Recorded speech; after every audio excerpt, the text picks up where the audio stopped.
안녕하세요. 수능물리학의 캡틴 장동호입니다. 2022학년도 7월 학력평가 물리학 1의 총평을 진행하도록 하겠습니다. 일단 여러분 시험 보느라고 수고 정말 많았습니다. 지금 시기적으로 장마철이어서 날씨가 습해서요.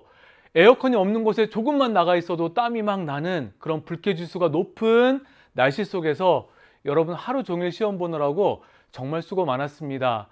하지만 제가 학교 현장에서 우리 학생들을 봤을 때요. 3월 학평과 4월 학평 그리고 6월 모평을 치루었을 때보다는 조금은 긴장감이 떨어진 모습으로 시험에 임하는 모습들을 봤습니다. 원래 그래요. 지금 이 시기가 체력적으로 몸과 마음이 조금은 지쳐있는 그런 시기입니다.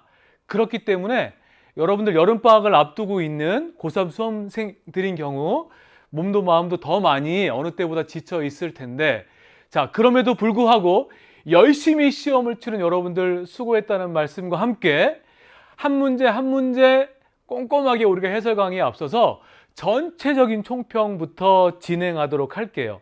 자, 일단 올해 치루어졌던 3번의 시험들, 2번의 학평과 1번의 모평 점수를 기준으로 해서 이번 시험의 난도부터 한번 살펴보도록 하겠습니다. 여러분, 3월, 4월, 6월 시험의 1등급, 2등급, 3등급 컷을 봤더니 점점 등급 컷이 높아지는 것을 볼 수 있었어요. 자, 이것은 두 가지 의미가 있거든요. 하나는 뭐냐면 시험의 난이도가 점점 쉬워졌다 일 수도 있고요. 물론 그랬습니다. 두 번째는 어느 정도 시험에 준비되어 가고 있다라고 하는 증거일 수 있어요. 그렇죠? 6월 모평에는 우리 3학년 수험생들 이외에 재수생, 삼수생, N수생들이 함께 시험을 봤단 말이에요. 그랬더니만 등급 컷이 훅 높아졌어요. 그만큼 막강한 그런 선배들이 함께 시험을 보다 보니까 이런 현상이 생긴 거죠. 우리 고3 수험생들은 6월 모평 이후에 한번 충격을 받았습니다. 아직 준비되지 못한 본인의 모습 때문에 충격을 받았고요.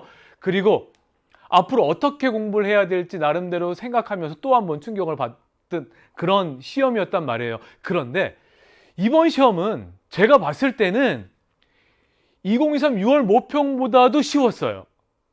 그렇기 때문에 만약에 이 시험이 9월 모평이나 아니면 수능 문제였다라고 생각하고 N생들이 함께 시험을 봤다라고 하면 이것보다도 등급 컷이 더 높았을 것이다라고 하는 조심스러운 예상을 해봅니다.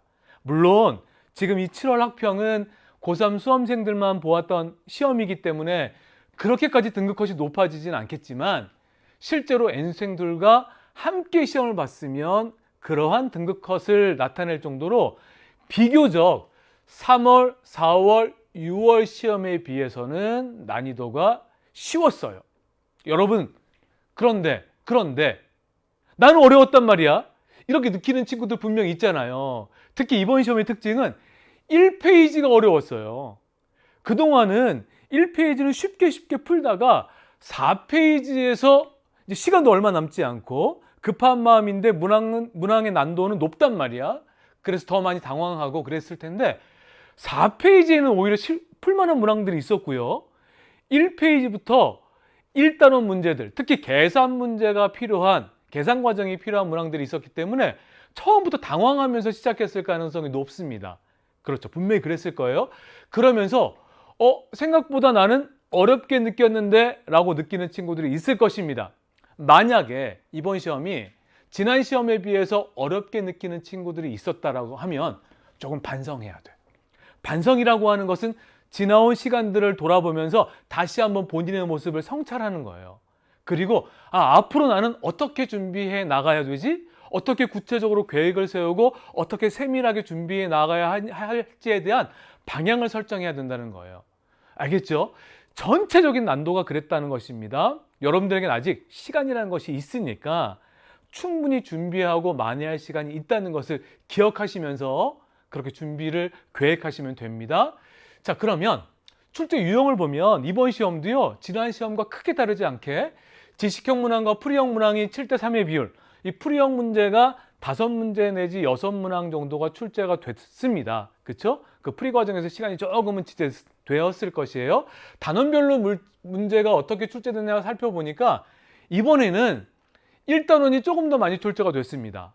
그동안 출제되었던 것은 9문항, 6문항, 5문항의 형태로 출제가 됐다라고 하면 이번에는 2단원 문제가 한 문항이 줄어들고요. 1단원 역학과 에너지 문항이 한 문제 늘었어요. 물론 지난 4월 학평 때는 1단원이 8문제, 그리고 2단원이 7문제까지 출제가 됐었는데 이번에는 우리가 비교적 어렵다라고 느끼는 1단원 문항이 한 문제가 더 있었기 때문에 그래서 체감적으로 조금은 힘들다라고 느꼈을 수 있어요. 그렇죠? 자, 이번에 새로 나온 문제 유형을 보면 새로 나왔다?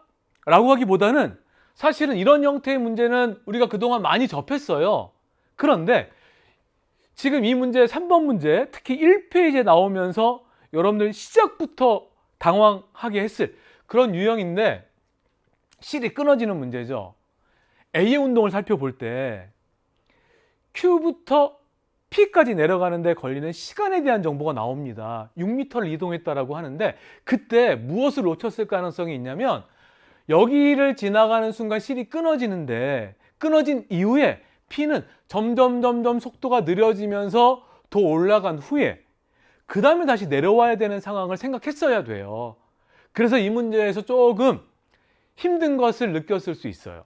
낯설었을 수 있죠. 하지만 이 문제를 통해서 연습을 하자고요. 그리고 비교적 고난도 문제에 해당하는 것을 한 3문항 정도로 살펴봤는데 첫 번째는 8번 문항입니다. 충돌 문제예요. A, B 사이의 거리. 지금 처음에 A와 B가 반대 방향으로 진행하다 충돌하는 상황인데 그때 충돌하기 전과 후에 A, B 사이의 거리가 시간에 따라서 어떻게 달라지는지가 그래프로 제시가 됐습니다. 우리 수능 개념, 수능 특강, 수능 완성에서 제가 너무나 많이 강조했던 그래프의 형태예요. 그러니까 이 그래프를 어떻게 잘 해석할 수 있었는지가 이 문제를 비교적 빠른 시간 안에 풀어낼 수 있었냐 아니면 여기에서 시간이 오래 지체가 됐냐라고 하는 관건이 됐을 거고요. 그 다음에 17번 문항 A와 B의 일정한 전류가 흐르고 있는데 이 문제는 여러 가지 경우의 수를 따져야 되는 거죠. 최근에 출제 경향 우리가 연습했을 때도 제가 그러한 경우의 수를 따져야 되는 문항들이 많이 출제가 되고 있음을 여러분들에게 안내를 해 주었습니다.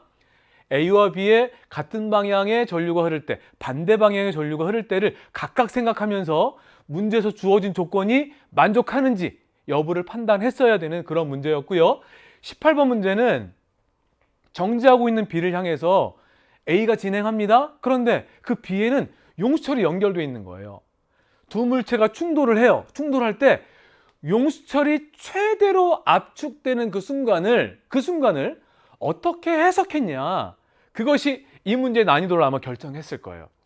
여러분 우리 연계교재에도 이런 문항들이 있거든요. 그것들을 충분히 학습한 친구들은 용수철이 최대로 압축되는 바로 그 순간이 가장 빠를 때구나 라고 하는 것을 분명히 알 수 있었을 텐데 그것들 이 문제 풀이에 적용했더라면 더 쉽고 빠르고 효율적으로 문제를 해결할 수 있었을 것입니다. 저하고 이 문항을 풀어보면서 어떻게 접근해야 되는지를 함께 살펴보도록 할게요.